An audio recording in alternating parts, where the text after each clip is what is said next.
Hello, എല്ലാവർക്കും നമസ്കാരം. പുതിയ ഒരു വ്യത്യസ്തമായ കോവയ്ക്ക മെഴുക്കുവരട്ടിയുടെ റെസിപ്പി ആയിട്ടാണ് ഞാൻ വന്നിരിക്കുന്നത്. സാധാരണ ഉണ്ടാക്കുന്നതിൽ നിന്ന് വ്യത്യസ്തമായിട്ട് നമുക്ക് കുറച്ച് സ്പൈസി ആയിട്ടുള്ളൊരു മെഴുക്കുവരട്ടിയാണിത്. എങ്ങനെയാണ് ഉണ്ടാക്കുന്നതെന്ന് കണ്ടു നോക്കാം. ഒരു 250 ഗ്രാം കോവയ്ക്ക ഞാൻ കഴുകി വൃത്തിയാക്കി ഇവിടെ വെച്ചിട്ടുണ്ട്. ഇനി അത് നമുക്ക് നന്നായിട്ട് കട്ട് ചെയ്ത് എടുക്കണം. ഞാനത് നന്നായിട്ട് കട്ട് ചെയ്ത് വാഷ് ചെയ്തിട്ട് നന്നായിട്ട് കട്ട് ചെയ്ത് എടുത്ത് വെച്ചിട്ട് കാണിക്കാം. നന്നായിട്ട് കട്ട് ചെയ്ത് രണ്ടായിട്ട് കട്ട് ചെയ്തിട്ട് അത് നീളത്തിൽ മുറിച്ചതാണിത്. ഇത് മുറിച്ച് വെച്ചിരിക്കുകയാണ്. ഇനി ഇതിനകത്ത് മസാല നമുക്ക് പുരട്ടി വെക്കാം. ഒരു 10 മിനിറ്റ് നേരം പുരട്ടി വെക്കണം.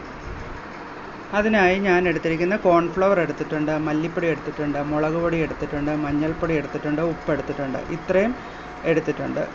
എല്ലാം ഓരോ സ്പൂൺ വീതം.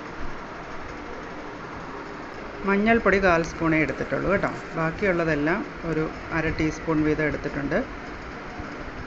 നിങ്ങളുടെ ഇഷ്ടത്തിനനുസരിച്ച് എടുത്തോളുക മസാലകൾ. എന്നിട്ട് ബൗളിലേക്ക് കോവയ്ക്ക ഇട്ടിട്ട് നമുക്കിതെല്ലാം കൂടെ ചേർത്ത് നന്നായിട്ട് മിക്സ് ചെയ്ത് വെക്കണം. 1 സ്പൂൺ ഓയിലും കൂടെ ഒഴിച്ച് നന്നായിട്ട് കൈകൊണ്ട് ഞെരടി മിക്സ് ചെയ്ത് ഒരു 10 മിനിറ്റ് നേരം റെസ്റ്റ് ചെയ്യാൻ വെക്കണം.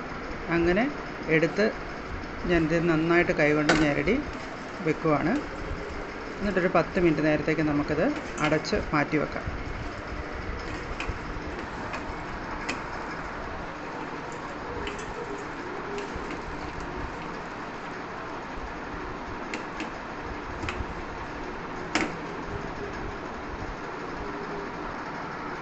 നന്നായിട്ട് മസാല പിടിച്ച കോവയ്ക്കയാണ് ഇവിടെ എടുത്തിരിക്കുന്നത്. അത് ഇനി നമുക്ക് അല്പം എണ്ണയിലിട്ട് നന്നായിട്ട് ചിക്കി എടുക്കാം. അടുപ്പിൽ ചീനച്ചട്ടി വെച്ചിട്ടുണ്ട്. എപ്പോഴും ലോ ഫ്ലെയിമിൽ വെക്കുക. അപ്പോൾ എന്നിട്ട് നന്നായിട്ട് നമുക്ക് എന്നാലേ നന്നായിട്ട് മുരിഞ്ഞ് കിട്ടത്തുള്ളൂ. അല്ലാതെ തീ കൂട്ടി വെച്ച് കഴിഞ്ഞാൽ കരിഞ്ഞു പോകത്തേ ഉള്ളൂ. അപ്പോൾ നന്നായിട്ട് എണ്ണ ഒഴിച്ചിട്ട്, ഇതിനല്പം എണ്ണ ആവശ്യമാണ് കേട്ടോ. സാധാരണ മെഴുക്കുവരട്ടി പോലെ കുറച്ചുകൂടെ എണ്ണ വേണം.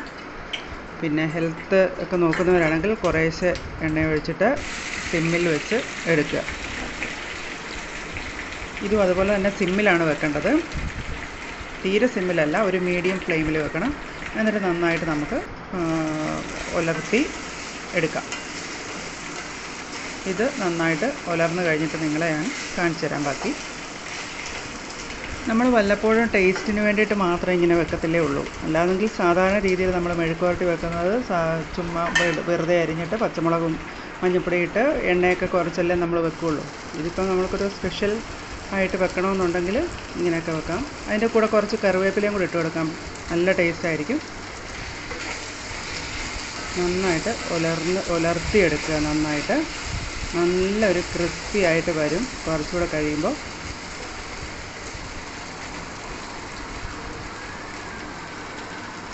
തീ നന്നായിട്ട് കുറച്ച് കൊടുക്കണം. ഏകദേശം നന്നായിട്ട് മൊരിഞ്ഞ് വന്നിട്ടുണ്ട്. ഇവിടെ കുറച്ചുകൂടെ മൊരിയണം.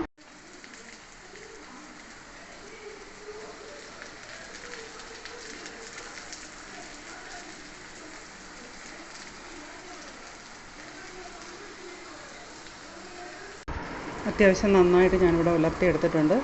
നല്ല ടേസ്റ്റാണ് ചോറിൻ്റെ കൂടെ കഴിക്കാനായിട്ട്. ഒരു പുളിശ്ശേരിയും ഒരു പപ്പടവും ഒരു മീൻ വറുത്തതും ഒക്കെ ഉണ്ടെങ്കിൽ അടിപൊളിയായിട്ട് നമുക്ക് കഴിക്കാം. അപ്പോൾ എല്ലാവരും ഇത് ട്രൈ ചെയ്തിട്ട് അഭിപ്രായം പറയണേ.